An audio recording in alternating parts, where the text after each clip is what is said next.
And we do that with a number of modifications, including stainless steel headers, stainless steel exhaust system, ported polished cylinder heads, and a number of other modifications that improve the volumetric efficiency of the air flowing through the motor.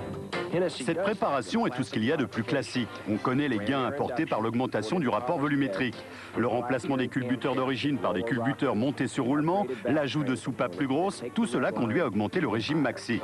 Il faut souligner qu'actuellement, le moteur atteint 6000 tours minute sans broncher. L'échappement d'origine a été totalement remplacé par un nouveau, fabriqué en tube mécano soudé en acier haute résistance.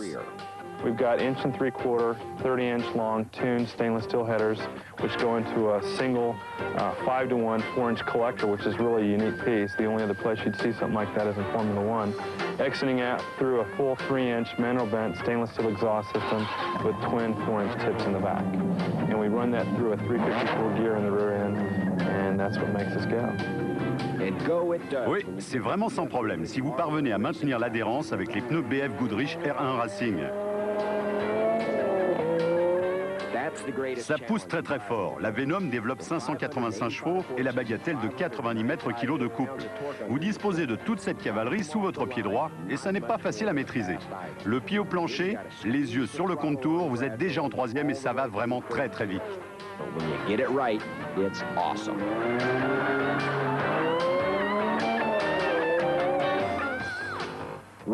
Lorsque l'on compare la GTS avec la Venom, les chiffres sont là. De 0 à 100 en 4 secondes 5 pour la GTS, contre 3 secondes 4 pour la Venom, avec un torticolis en prime. Quant aux 400 mètres départ arrêté, il est parcouru en 11 secondes 7 avec une vitesse finale de 195 km/h. Avec de tels chronos, la NC pousse comme un avion de chasse. Équipée d'un train de pneumatique bien adapté à un tel niveau de performance, la Venom 550 balaie d'un coup toutes vos convictions passées concernant la notion même de performance. C'est sans contestation la voiture la plus performante, la plus agressive qu'on puisse trouver sur le marché actuel en ce qui concerne les voitures autorisées à circuler sur route. Adieu Porsche, Lamborghini, Ferrari et autres soi-disant sportives. Une fois sur la route, toutes ces voitures-là, vous les apercevrez dans votre rétroviseur, jamais devant. Il s'agit là d'une performance exceptionnelle, surtout lorsqu'on aborde la question du prix. NC transformera votre GTS pour un peu plus de 150 000 francs. Votre monstre vous reviendra à la modique somme de 500 000 francs. Un prix qui pulvérise littéralement toute la concurrence. John estime pouvoir trouver une vingtaine d'acquéreurs pour ce type de voiture. On peut parier que beaucoup de ceux qui voulaient acheter une Ferrari y réfléchiront à deux fois.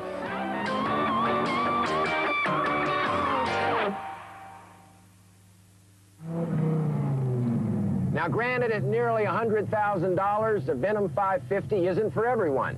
But in the world of supercars, this is a real bargain. With performance to match even the F50 Ferrari at 1/5 the cost, this could be the world's quickest economy car. Et maintenant, un petit tour dans les archives de Motor Trend à la découverte des classiques américains.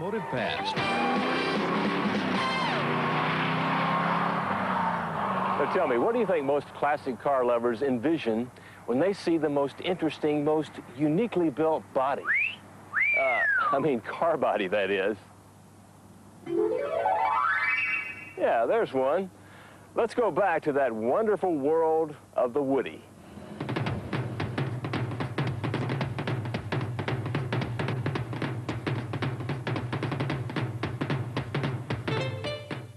À une certaine époque, beaucoup de stars de cinéma, de surfeurs très célèbres, roulaient dans ces voitures faites de métal et de bois qu'on appelait Woodies. Tous appréciaient ce savoureux mélange qui donnait à chaque modèle une touche très particulière. De nos jours, ces œuvres d'art sont devenues très rares et on en dénombre moins de 10 000 sur le continent américain. Celles que vous admirez en ce moment appartiennent à la collection Thoroughbreds en Géorgie. Elles sont toutes plus belles les unes que les autres. I like the Woodies personally because they stand out so much and they're very hard to keep. It's kind of like driving a piece of furniture. Et voici celle qui a donné naissance à ce courant, la fabuleuse Ford modèle 1929. It's called the Ahuga horn. Quand Henry Ford voulut transformer le modèle A pour le rendre plus spacieux et polyvalent, il décida d'utiliser le bois pour réaliser une partie de la carrosserie. Ce fut là une idée très originale et la naissance d'une mode. When everyone thinks of the Woody, they think of the 1940 Woody wagon. And this car was also very popular with the surfers. Son haillon arrière facilitait le chargement des planches de surf. C'était un détail très important pour les surfeurs. Et en plus, l'aspect général du véhicule rappelait de luxueuses embarcations très répandues aux États-Unis. En 1947, Ford crée le Sportsman, un nouveau modèle de Woody, mais cette fois-ci en décapotable, vendu 9 500 francs. Équipé d'un V8 de 3,9 litres, il disposait aussi du tout nouveau système de vitres électriques. La firme en construisit près de 3 600, mais aujourd'hui il n'en reste qu'une cinquantaine dont la structure en bois a survécu aux dommages du temps. Cette superbe Chrysler Woody de 1948 était vendue 17 000 francs. À cette époque, seuls les gens très aisés ou les célébrités pouvaient se l'offrir. C'est actuellement la plus belle pièce de cette collection. This is ash and mahogany veneer, and they steamed the ash and put in the finger joint so it would hold its form.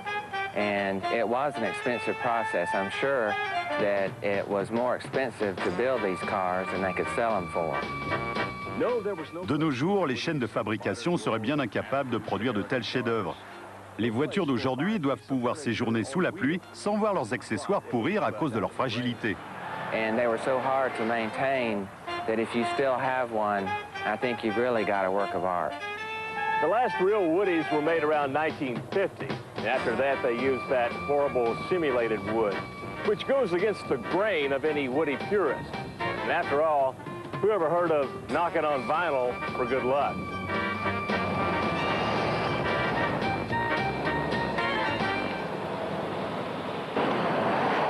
I'm Jim Scouten with a special edition of Performance Trends, and we clearly have a performance problem with our F-150 4x4. The original equipment tires aren't making it when the off-roading gets challenging. C'est vraiment un cauchemar pour un adepte du tout-terrain. Vous êtes entré dans le bois avant l'orage, pas de problème. Maintenant que la promenade est terminée, il faut regagner la route. Malheureusement, ça grimpe et vous êtes obligé de rebrousser chemin. Ne parlons pas de la boue avec les pneus mixtes d'origine, vous ne contrôlez pas les trajectoires. Nous avons trouvé la solution chez Ed Schaefer, un spécialiste des pneumatiques Dunlop près de Huntsville, en Alabama. Ed nous a prescrit 4 Mud Rover. Ce sont des pneus au profil très agressif pour une adhérence maximale. Nous avons choisi de les monter sur des jantes aluminium Gara série 30 au look superbe. Sur les conseils de Ed, nous avons légèrement augmenté la taille des pneus par rapport à ceux d'origine. It's a little bit wider tire. We went from a 235 70/16 to a 245 75. So it's a little bit larger tire, both from an appearance standpoint and for some obvious performance benefits as well. Lorsqu'on les met côte à côte, les différences sont flagrantes. La largeur, la hauteur, et regardez le profil du Mud Rover. Avec de telles tétines, on est prêt à affronter les pires bourbiers. De retour dans les bois, à l'endroit même où nos pneus d'origine avaient déclaré forfait, nous passons tranquillement, sans aucune difficulté. Et pour le fun, en quelques accélérations, nous transformons cet obstacle en une espèce de gros pudding au chocolat à force de passages répétés. Concernant notre Chevrolet Tahoe, Ed nous a prescrit un traitement différent. Les Rover RV, d'un profil moins agressif mais plus polyvalent, rendent la conduite sur route plus agréable, tout en permettant des sorties en tout-terrain. C'est un excellent compromis entre le tout-terrain et les longs trajets sur autoroute. Mais il ne faut pas sous-estimer les Rover RV, car même s'ils ne possèdent pas le profil des Mud Rover, ils apportent tout de même un plus lorsque l'on circule en sous-bois. The bottom line is that tire technology from manufacturers like Dunlop now gives you the option of tailoring your 4x4 to exactly your kind of driving. If you're a sportsman always pushing deeper in the woods, then it's the ultimate grip. Or if your sport utility is only occasionally going off the asphalt, then a tread like the RV is the way to go. But in either case, you'll be hooking up more power to the ground where it'll do you some good, no matter how sloppy the ground may get. And that is Performance Trends for this week. Et maintenant, notre guide du consommateur. Hi, I'm Beth Stein. Well, this week's Quick Look starts with the Mazda Protege, an entry-level sedan that grew from a subcompact to a compact and just keeps getting better. Comme d'habitude, nous avons testé la version toutes options, ce qui contentera ceux d'entre vous qui apprécient particulièrement les accessoires, tels que vitres électriques, fermeture centralisée, stéréo dernier cri, cruise control, etc. Accessoires tout à fait abordables sur cette Protege. Cette voiture est très agréable à conduire. Sous le capot, on trouve un 4 cylindres 1,8 litre double arbre à cam en tête, délivrant 122 chevaux. L'intérieur est plus spacieux que le volume extérieur ne le laisse supposer. Mazda vient de créer une concurrente de tout premier choix dans cette catégorie, surtout pour 83 000 francs. Une autre nouveauté dans cette catégorie, la Sonata GL, modèle 97 de chez Hyundai. Bénéficiant pour cette année d'un nouveau design, cette petite 4 portes fait une entrée très remarquée. Sa nouvelle calandre aux formes elliptiques procure à la Sonata une allure des plus élégantes. On trouve sous le capot un V6 de 3 litres de cylindrée, développant 142 chevaux et un couple de 26 mètres kilos. Une motorisation somme toute assez performante. La Sonata est équipée en série de vitres électriques et d'une fermeture centralisée des portes, ce qui est classique sur une voiture de cette gamme. Considérant que le prix de cette nouvelle Hyundai ne dépasse pas les 90 000 francs, on peut dire qu'il s'agit d'une offre excellente. Si l'on monte un peu de catégorie, on trouve l'Audi A4 1,8 litre turbo quattro. Classée dans les compacts, cette petite Audi est capable de grandes choses. Nous avons adoré sa transmission intégrale permanente, son maniement très européen et bien sûr son design et sa finition tout à fait exceptionnelle. Mais son moteur, avec seulement 150 chevaux, ne parvient pas à hisser cette voiture au sommet d'une catégorie qu'elle devrait dominer. Les temps de réponse du turbo handicapent considérablement les accélérations, ce qui fait que les performances sont plutôt décevantes, surtout pour une voiture vendue près de 130 000 francs. This Mazda Protege has one of the roomiest interiors in its class, proving once again that big things do come in small packages. That's it for Quick Look. All right, what do you think you see here? Miata, maybe? Nope. An open-wheel hot rod? No, wrong again. Kit car? No, it's in production. Give up? Think of it this way. It's a Mustang Cobra SVO after dieting off 1,000 pounds. It's called a Panos, but we call it excitement.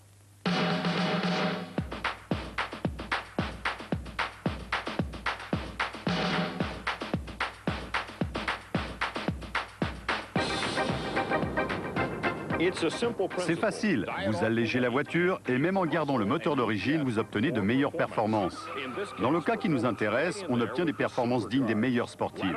Les accélérations sont époustouflantes, violentes, on peut dire qu'il n'y a pas de temps mort, la montée en puissance est linéaire et la tenue de cap n'est pas facile lorsqu'on a le pied au plancher. C'est tellement brutal que le tête-à-queue est une figure très facile à réaliser. D'autant que les pneus Goodyear de 17 pouces atteignent ici leurs limites. Il faut reconnaître que le Panos est plus proche du dragster que de la voiture dont il est issu. The incredible performance of the Panos has a rather simple explanation. Strip the aluminum body off and it's all Ford. 305 Ford horses from the 4-cam Cobra, but in an all-aluminum chassis.